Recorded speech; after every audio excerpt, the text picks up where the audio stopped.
You're listening to the Women's Wealth Canada podcast with Glory Gray. Be sure to download and subscribe using your favorite podcast app and like us on Facebook.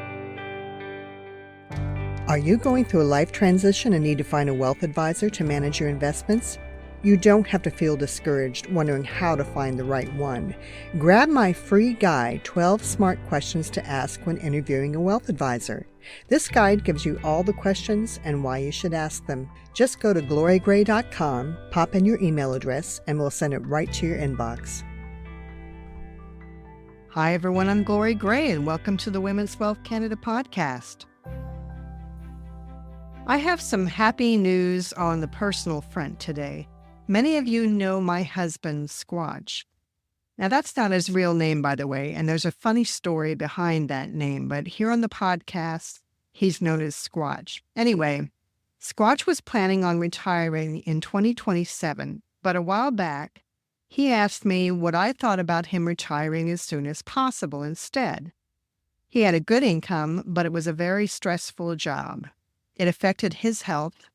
He was unhappy, which affected my mental health. It was getting to a point where we had to do something. Another thing weighing on our minds was that we have lots of aging family members, and once they're gone, they're gone. They may not be here for long. So we've been working towards this goal, and I'm happy to say we accomplished it. Yay! I know, it's super exciting. A friend of mine was asking the other day how we managed to accomplish this. And we did it just as I would with any of my clients. The first thing we did was determine what our monthly household expenses were now. I follow our expenses very closely and look at them every month, so it was easy for me to find out what we were really spending. And knowing what you need to spend on household expenses every month gives you great information, because if you start to drift into getting in the habit of buying things you don't need or getting away from putting money towards your goals, the numbers will tell you quickly, and you can make some decisions and adjustments if you want to. Next, we figured out what our household expenses would be after Squatch retires. We made some adjustments because we knew that with him being home, we'd save on gas because he wouldn't be commuting and he wouldn't be going out for lunch.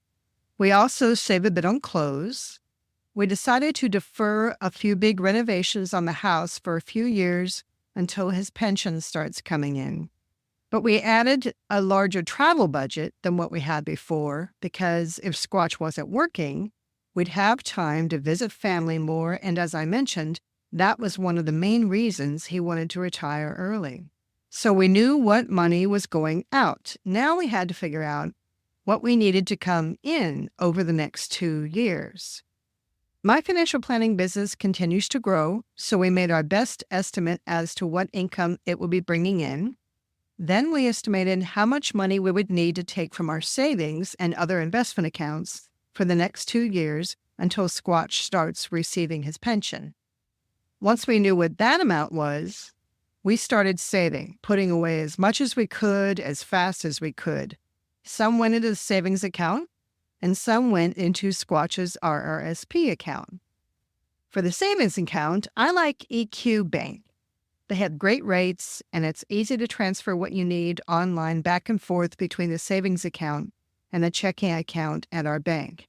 I'm not affiliated with them anyway. I just like their savings account for holding cash I know that I will need soon. Some of you may ask, why did we put that money into investments like stocks? The part that went into the RRSP did go into investments, and I'll talk about that later. But the money we put into the savings account, we were going to need to live off of. We were going to be withdrawing it in 1 or 2 years.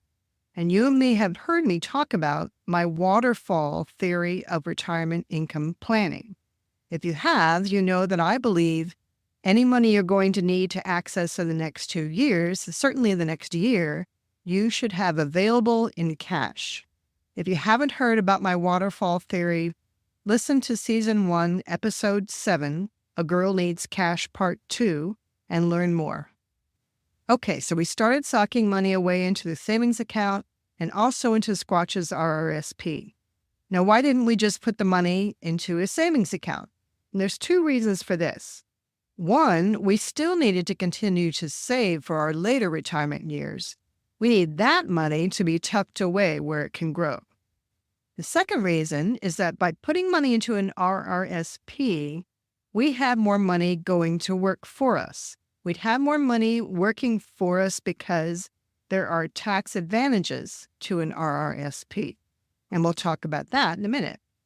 Now, we had the advantage of already having a lot of money saved before all of this happened. And that's something people sometimes don't think about when it comes to money. It is so hard to save that first $25,000 or $50,000 when you're first starting out. It feels like you'll never get there. But once you get to those larger numbers, it is much easier to grow your money because you're starting out with a higher number, and that higher number is doing the heavy lifting for you. Think about it. If you're investing and earning, say, 5% on those investments, which is very reasonable, even considering the fact that markets go down sometimes. If you start out with $10,000, the next year you will have $10,500. But if you start out with $100,000, the next year you will have $105,000, doing exactly the same thing.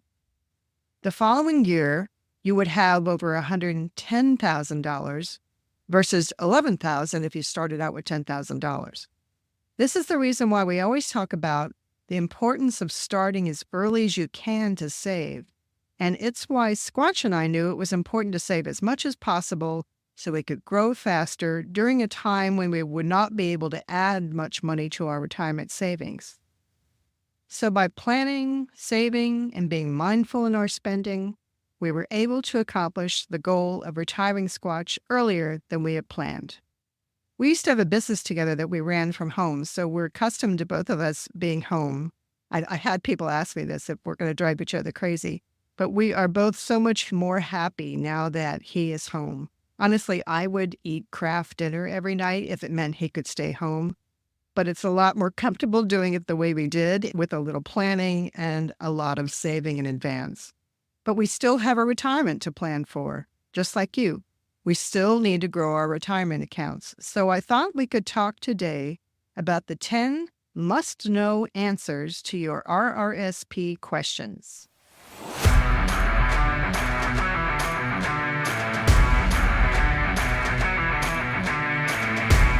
Number 1, what is an RRSP?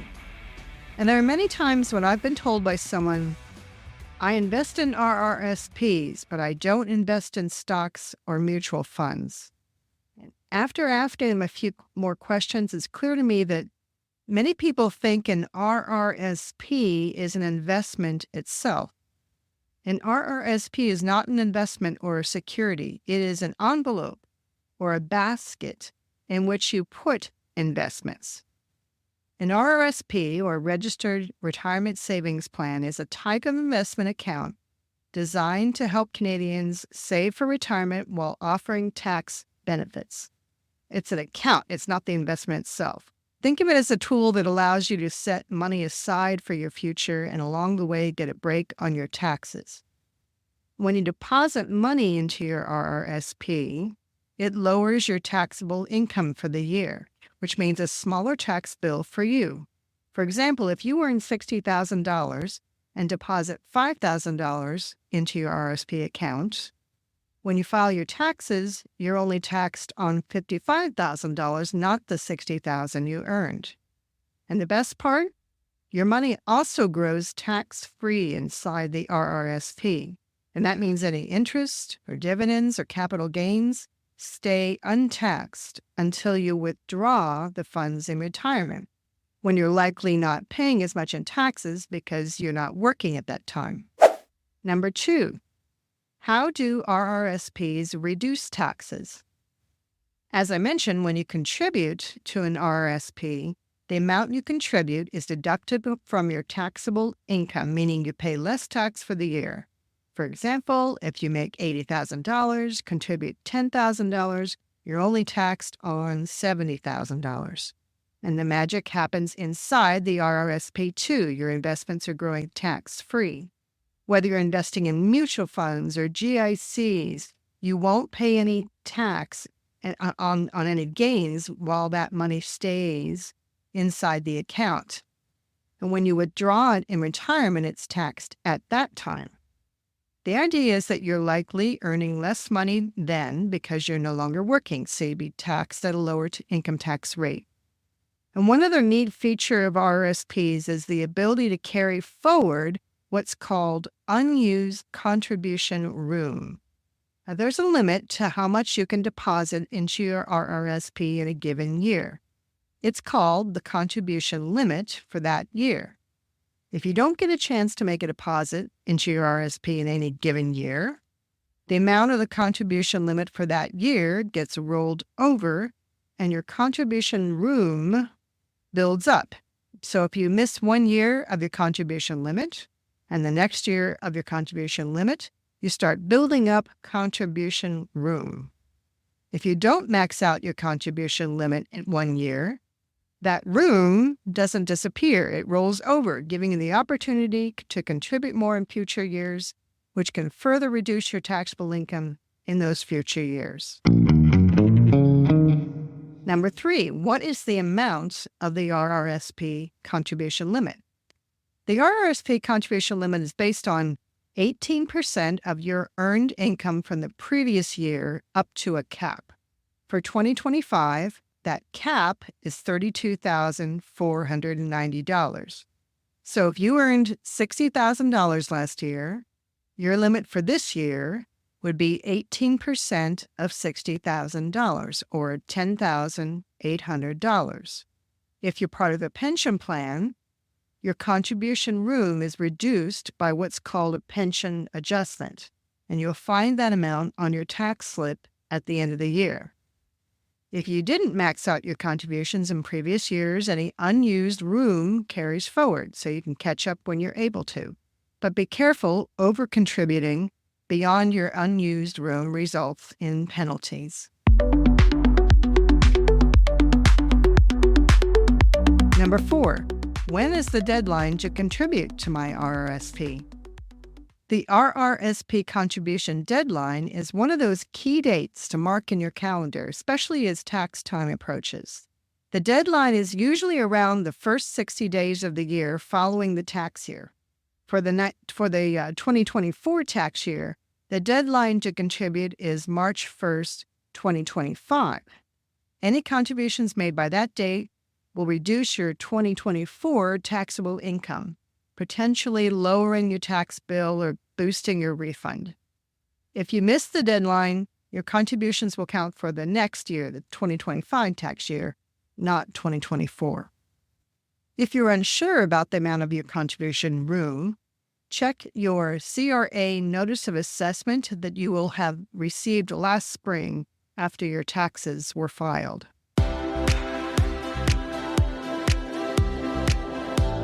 Number 5, what happens to my RRSP when I retire?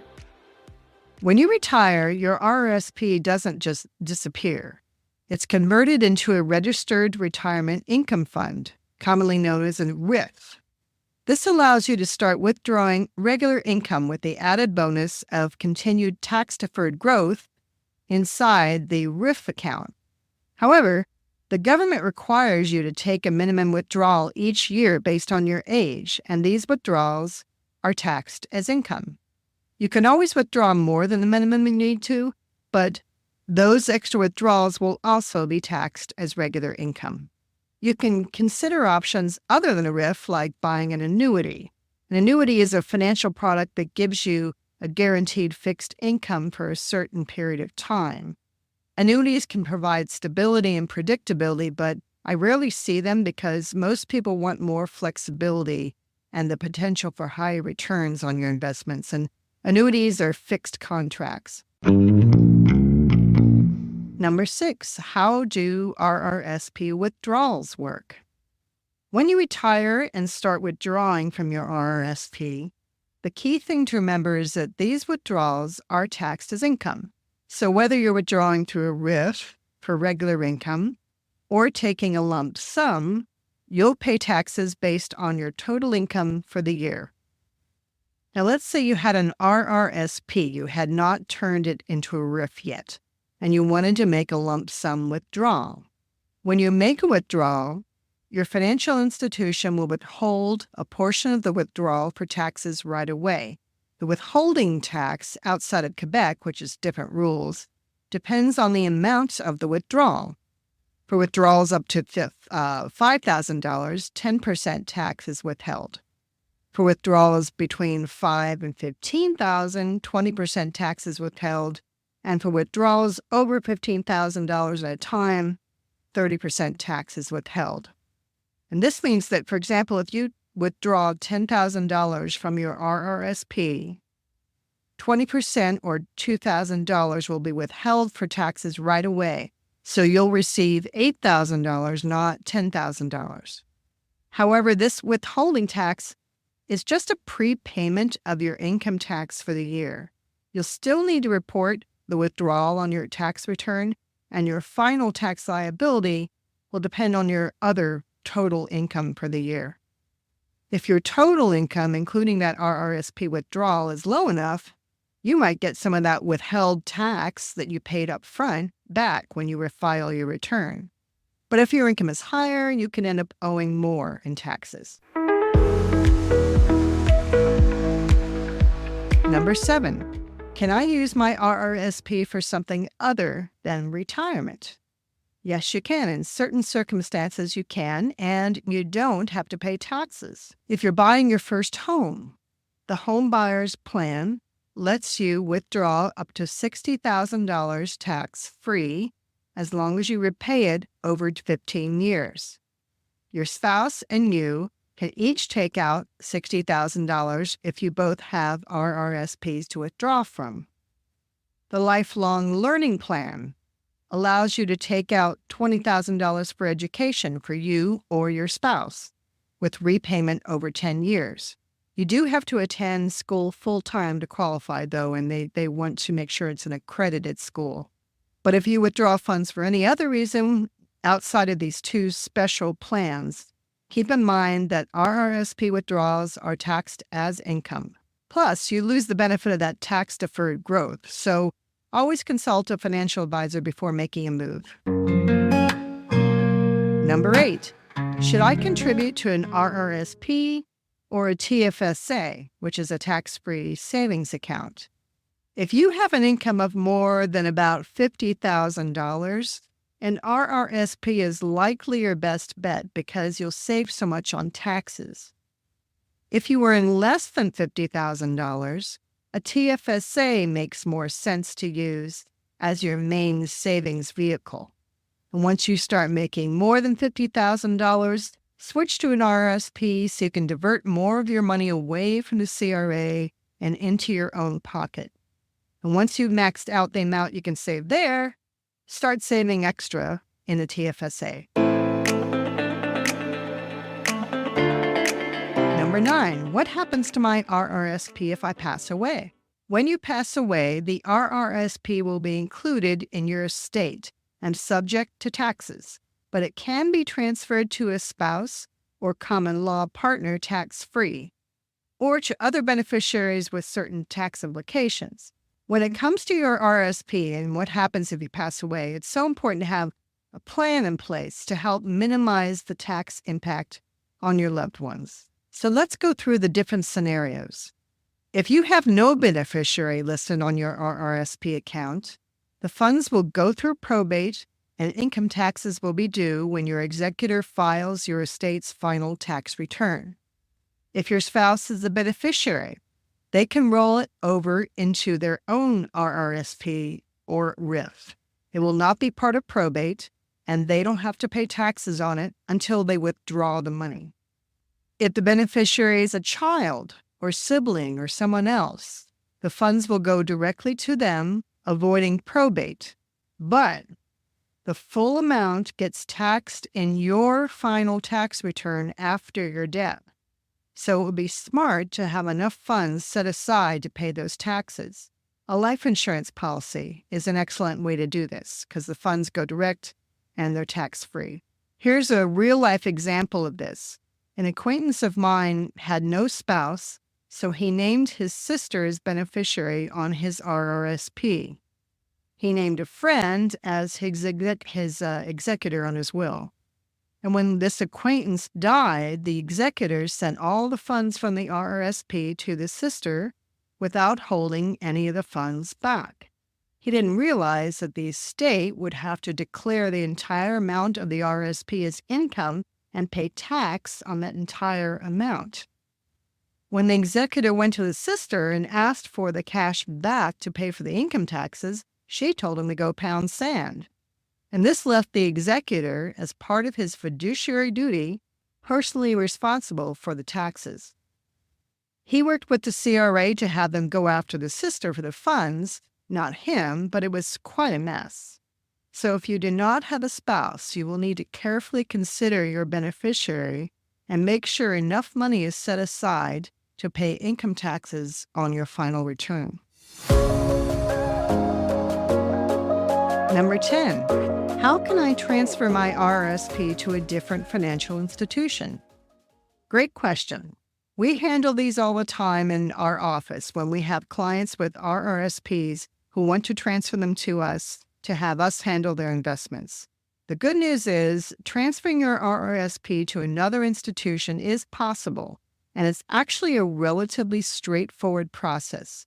But there are a few important things to keep in mind to ensure it's done properly.